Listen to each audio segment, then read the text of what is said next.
Un vieux palan au milieu des jouets, le passé industriel du bâtiment n'est pas loin. D'usine à école, cette transformation est exemplaire pour la ville de Bienne. On a trouvé ici une manière modeste pour y mettre l'école. Il y a par exemple l'aile de gym qui était mise dans le bâtiment, qui est vraiment comme une salle dans une salle. Et après, on a aussi choisi des matériaux qui étaient déjà disponibles en stock chez le menuisier. Dans l'autre moitié du bâtiment, les travaux commencent à peine. À l'avenir, ce sera une école à journée continue. Ce lieu va avoir une seconde vie, mais ce n'est pas toujours possible. Pour Yannick Joyer, responsable du département des constructions de la ville, c'est du cas par cas. Des analyses doivent être menées en premier lieu.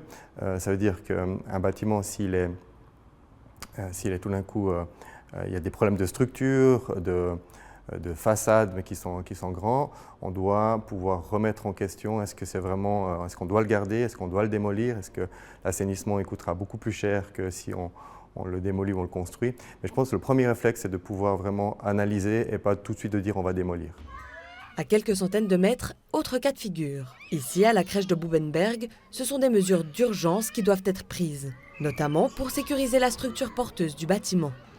Ce scénario-là est à éviter pour la ville, pourtant, il risque de se représenter. Notre parc immobilier, il est assez vétuste et il faut qu'on se donne les moyens d'entretenir. Et l'idée, c'est de pouvoir faire un peu de l'entretien anticipatif, de pouvoir finalement anticiper ces problèmes et pas toujours finalement de réagir dans l'urgence.